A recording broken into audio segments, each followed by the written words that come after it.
My friend, thank you, because we still learn some things which Islamic banking do not share to their clients, especially non-Muslims. Now, let me come to another point. Now I want to speak about jihad money. Perhaps you have heard of it many times or in different places, but I want you also to focus on me here just to hear what it's all about.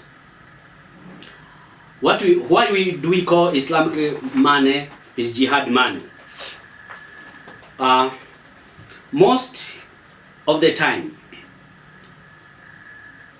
remember this, Islam has divided the world into two spheres.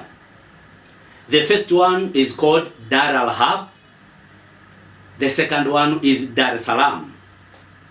Dar al-Harb is a zone of war where Islam struggles to redeem the land into the Islam to be under the Islamic Sharia. And the Dar es Salaam is a piece of land, or is a zone whereby has decided to become under the Islamic supervision freely. Perhaps now you'll be astonished to hear about Dar es Salaam.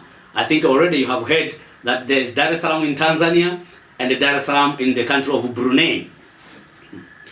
So now we are talking about Islamic money. This jihad money works in both areas. In Dar al-Harb, that is the zone of war, the jihad money supports those jihad fighters. Where do these money come from? Okay, for example, now let us cross to the Dar es Salaam. That is a zone which has submitted under the Sharia of Islam freely. There, with Dar es Salaam, they operate two kinds of jihad.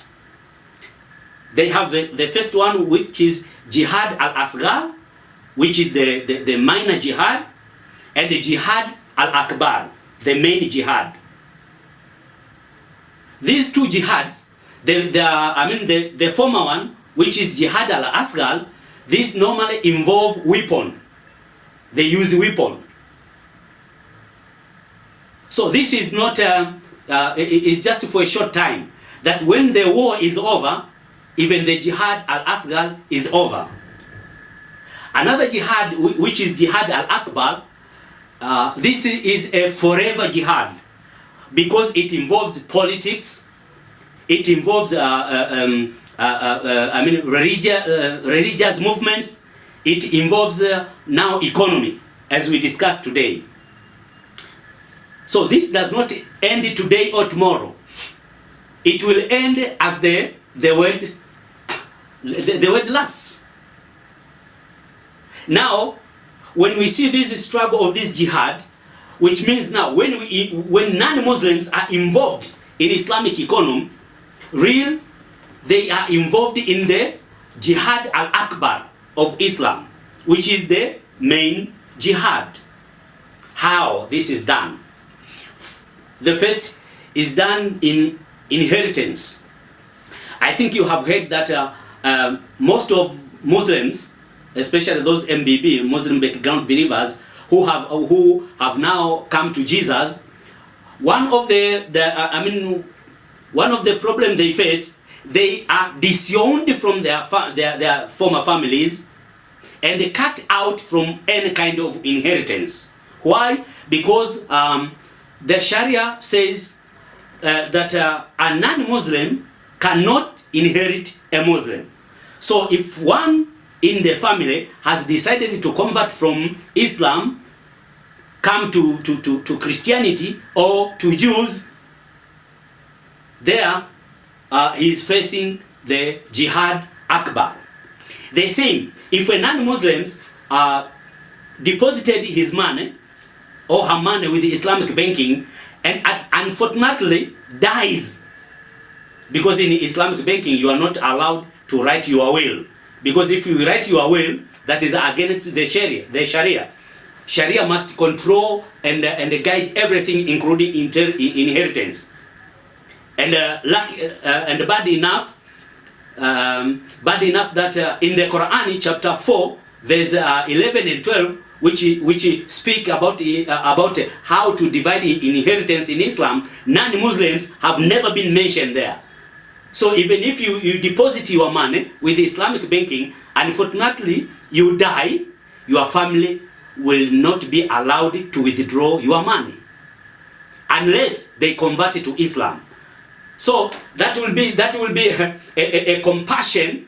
They will be compelled to embrace Islam just to get the money which you deposited without knowing the extent of the Sharia to the non-Muslim. That's why we call jihad money. Now think, how many people will embrace or will convert to Islam without their will, simply because their fathers or their fellow relatives have deposited with the Islamic banking, unfortunately have died, and yet you are not allowed to leave your will with Islamic banking. This is a problem. Think about it. That's why we call this is a jihad money. Another reason why we call this jihad money is this: when you deposit money with Islamic banking and you live there for almost a year, you know that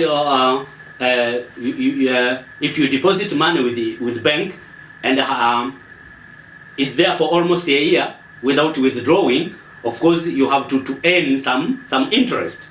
Why? Because the bank will spend your money to generate their income, so they must share with you some profit. The same with the Islamic banking. You have deposited your money there, and it is there for almost a year.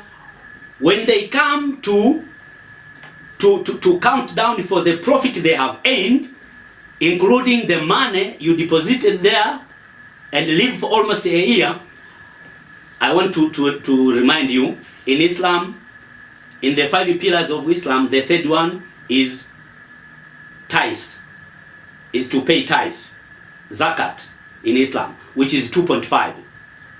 So from those Islamic banking, so they take this 2.5 out of their annual profit to send it to the main basket of the jihad in Islam. What does it mean? If you, a non-Muslim, deposited your money with Islamic banking and left that money until the year ends, when they count the annual profit, they count even the one which you deposited there, which has generated the profit to the bank. That very money are sent to jihad. Jihad against whom? Jihad against Jews and the Christians, as already we have read here. So that means that non-Muslims, if they still deposit their money with Islamic banking, you are supporting jihad. That's why plainly we call it, this is a jihad money. Now I want you to know this. Yes, you can say, now what can I do? I've heard all these. What can I do? Let me tell you, Jesus knows the way. The decision you can make depends upon the words of Jesus.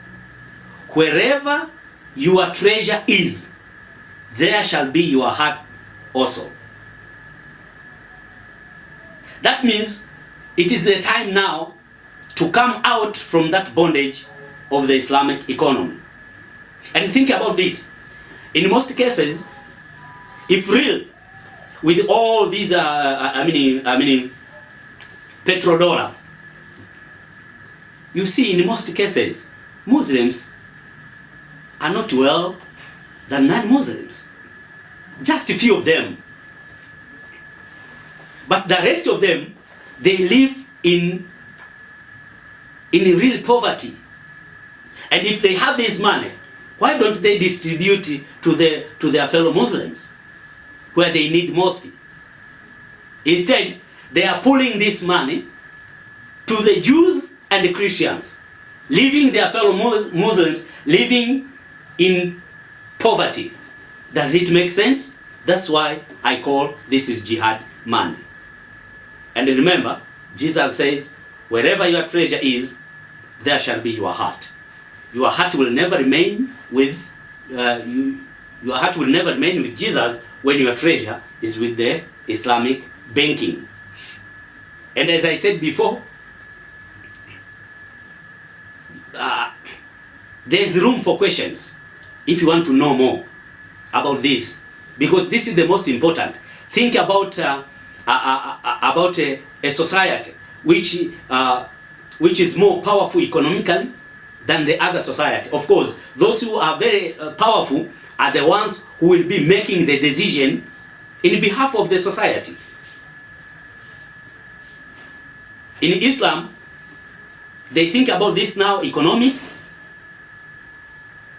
but also by means of birth rate.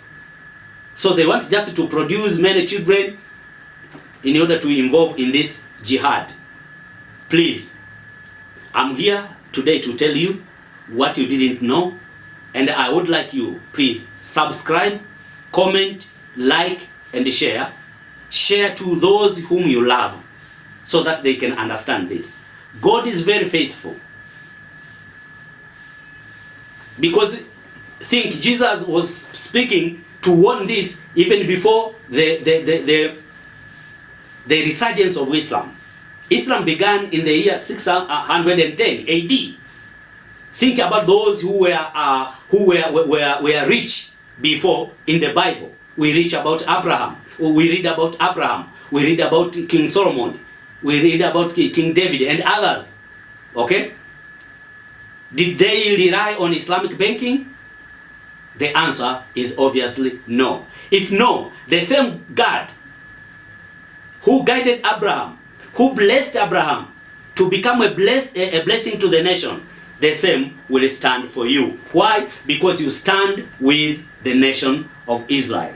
You stand according to his principles and according to his word. His word is true and living. I urge you to think again about this. I'm not here to hate somebody. No,